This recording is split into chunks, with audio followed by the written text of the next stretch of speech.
ख्रिस्त में प्यारे माता पिता भाई और बहनों, सबको जय यीशु। एक बार खूबसूरत सुबह की बेला में एक माँ अपनी प्यारी परी सी पुत्री रोजी को पास बुलाकर, जो कि बहुत ही चंचल और नटखट थी, उसके नन्हे हाथों में कुछ पैसे थमाकर कहा, मिठाई की दुकान जाकर मेहमानों के लिए कुछ मिठाइयां ले आओ।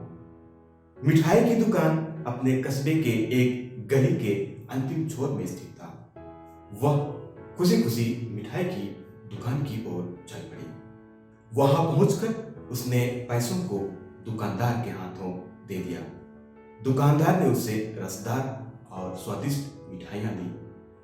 जब वह घर लौट रही थी, तभी उसकी नजर शादी समारोह में ढोल नगाड़े और गाजा बाजा के साथ खुशी से नाचते और झूमते हुए लोगों की भीड़ पड़ पड़ी। वह संगीत और नृत्य की शौकीन तो थी ही, नाचने गाने की अपनी उमंग और जोश को रोक नहीं पाई। खुशी से वह भी संगीत की धुन में अपने हाथ पैर हिलाने डुलाने लगी। कुछ देर संगीत और नृत्य का आनंद लेकर अब अपनी तिरछी नजरों से नृत्य को देखते घर की ओर प्रस्थान करने लगी। हालांकि उसका मन और आंखें केवल संगीत और नृत्य पर ही था। जब वह अपनी तिरछी नजरों से नृत्य को देखते हुए आगे बढ़ने लगी कि दुर्भाग्यवश उसकी एक अज्ञात व्यक्ति से टक्कर हो गई और उसकी सारी रसदार और स्वादिष्ट मिठाइयां लुढ़क कर गंदी नाली में चली गई। नन्ही परी को बहुत अफसोस हुआ। वह रोते रोते सहम कर आगे बढ़ने लगी। अपनी प्यारी नन्ही सी परी को देख अपनी मां चौंक गई कि वह क्यों रो रही है। उसने अपनी परी को रोने का कारण पूछा कि क्या उसे कुछ हो गया। इस पर नन्ही परी अपने साथ घटित सारी घटनाओं को अपनी मां को बताई। यह सुनकर अपनी मां अपने हाथों को रोजी के सर पर फेरते हुए सांत्वना दिया और बड़े प्यार से गले लगा लिया और पुनः पैसे देते हुए प्यार से कही कि इस बार आते जाते समय सावधानी बरतें, सतर्क और जागृत रहें। हाँ, ख्रिस्त में प्यारे माता पिता भाई और बहनों, हमें अपने जीवन में सदा सावधान, सतर्क और जागृत रहना पड़ेगा, अन्यथा हम भारी समस्याओं और कठिनाइयों में पड़ सकते हैं। हम पर संकट आ सकता है।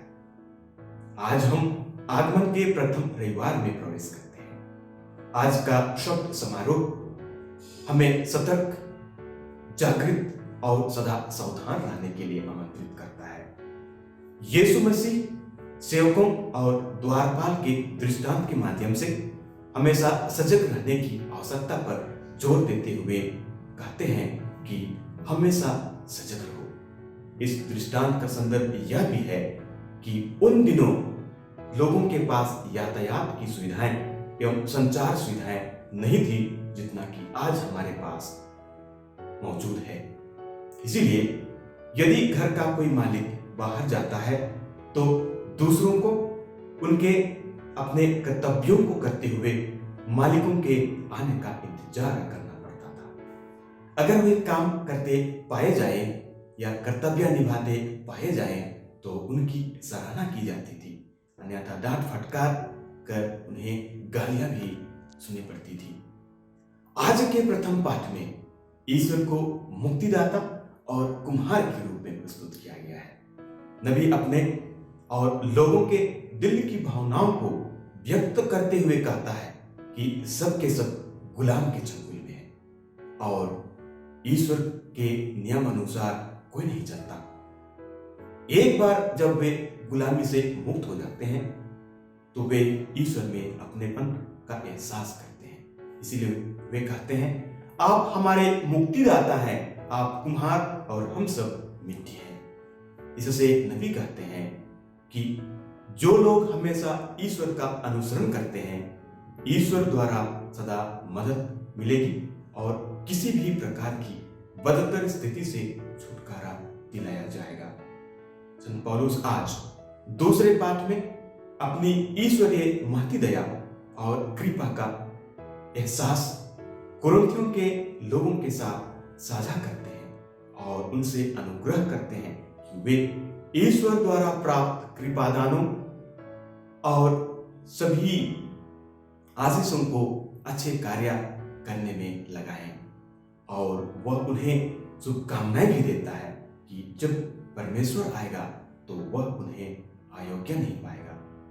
इसीलिए हमें यह संदेश मिलता है कि हम अपने जीवन में ईश्वर के मार्ग पर चलने के लिए सतर्क, जागृत और सावधान रहें। मेरे पास कुछ दिनों पहले केरल से डीटीडीसी कोरियर आया। मुझे नहीं पता था कि ऐसा क्या हुआ कि जिस व्यक्ति ने मुझे कोरियर भेजा था वह कोरियर संबंधित विवरण देने में विफल रहा। अचानक मुझे अपने नंबर पर एक संदेश मिला कि कोरियर डिलीवरी के लिए तैयार है। मुझे आश्चर्य हुआ कि वह क्या हो सकता है।